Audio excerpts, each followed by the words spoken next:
Hey, I'm Ron Drotos from keyboardimprov.com, and welcome to our journey through the real book number 209, going through the whole book, 400 tunes, one at a time in order, challenging myself and hopefully inspiring you to do something similar, or at least investigate the tunes that you like to play in a way of more understanding. That's the whole point of this whole series of jazz piano lessons. It's to look at these standards in a way that we understand what's happening in them, and maybe some techniques on the piano as well, and be able to sort of merge the two. You know, take what we like to do on the piano, where these tunes come from historically and musically and culturally, and merge them together. That's what I think jazz is. If you could picture two circles, right? You see this sometimes in different types of studies. You could have a big circle of what the jazz history is, what's been done in jazz, and then another circle of what kind of music we each like to do, or do we like to play rhythmically, or do we like to play melodically, or whatever it is. That's us over here. This is jazz history over here. And then they converge. There's a part where they overlap, and that middle part, that sweet spot, is how we can develop our own musicianship in a jazz context. It's not necessarily playing like Bud Powell all the time, or just doing whatever we want. It's meeting these jazz standards in a way that they overlap. So, like Someone in Love, 1940s, excuse me, Great American Songbook. Johnny Burke was the lyricist, Jimmy Van Heusen the composer. It's a special song for me because in 1995 I helped create a Broadway show called Swinging on a Star, which was the Johnny Burke musical. His widow had put together a musical based on all his songs, because he never had a hit Broadway show. He wrote for the movies, and he had a Broadway show called Donnybrook that didn't do too well. So Swinging on a Star was her idea to give him the Broadway show that he never really had while he was alive, and we got nominated for Tony Award for Best Musical that year, 1995. So very special place in my heart. This was one of the songs near the end of the show, which was all these great ballads. Jazz musicians like to take ballads and play them up-tempo, so a tune that might have been very lyrical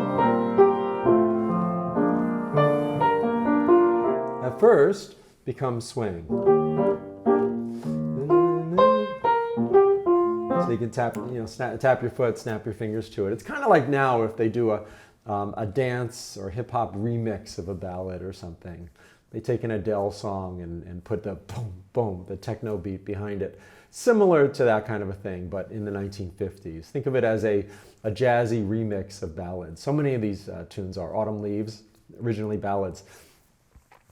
One way of playing a tune like this, which is perhaps underappreciated these days by many, or certainly under-practiced, is to really get into the melody and how we want to personally interpret the melody. Like I was saying before, with these two circles that overlap, you could also say there's the circle that's the tune, there's the circle that's us, and the overlapping part is how we play the tune.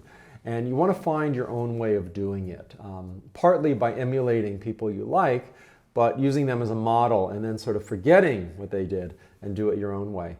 One, perhaps the best, but certainly one of the best role models for, you could say, personalizing a melody, varying it, embellishing it, phrasing it your own way, would be the saxophonist Lester Young, the tenor sax player Lester Young.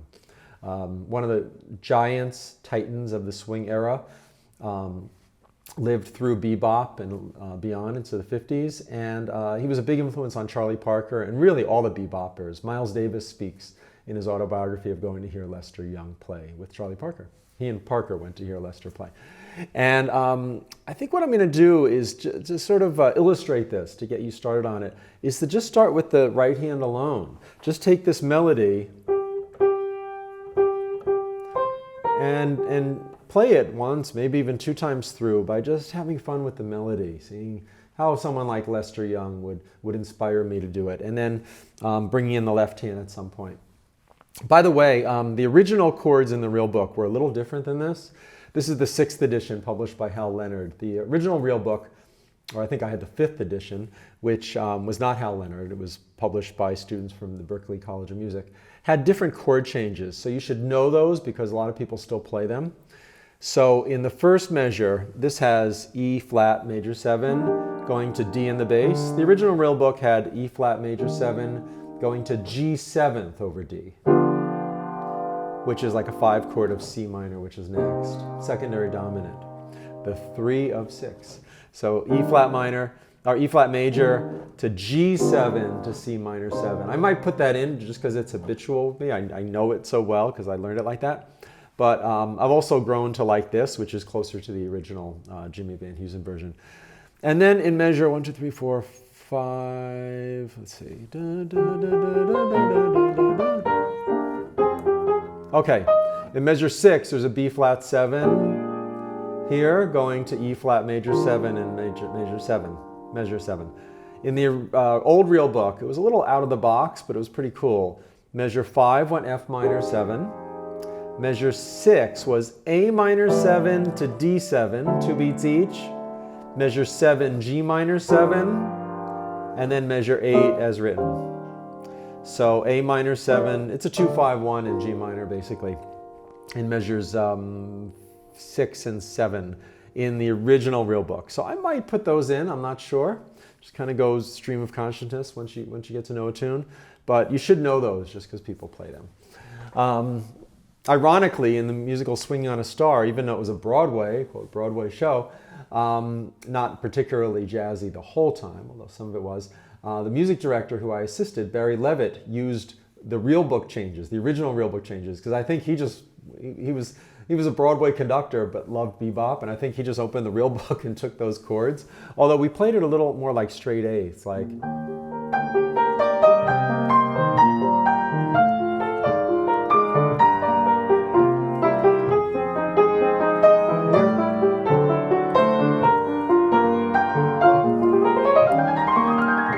I was playing the synth on that, playing some strings, some other parts, and then when Barry couldn't make it, I'd slide over and conduct from the piano on stage. It was a real thrill. So I'm going to start with the melody and just see where that takes us, and maybe even 2 full choruses with just the melody. We'll see.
one of the fun things with playing solo piano is that you can slow down at the end, you know?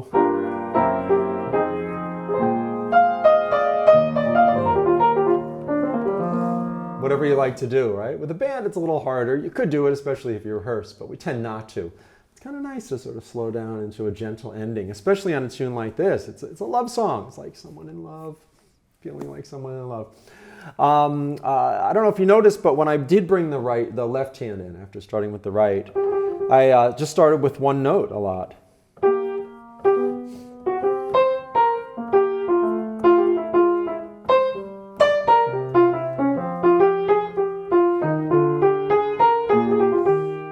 Getting almost a two-part counterpoint in times going, almost like Bach. Like someone playing Bach, like someone in love. And then brought in the chords and a fuller texture. I did a little tag at the end, a la Miles Davis. Hey, it's a great tune. Thanks for being here. Really appreciate it. A lot of you have been following this whole series or going back and checking some of them out. It means a lot to me because it inspires me as well to keep going. Just past the halfway mark and go to all 400. Thanks for being here and good luck with your playing. Always enjoy the journey and let the music flow.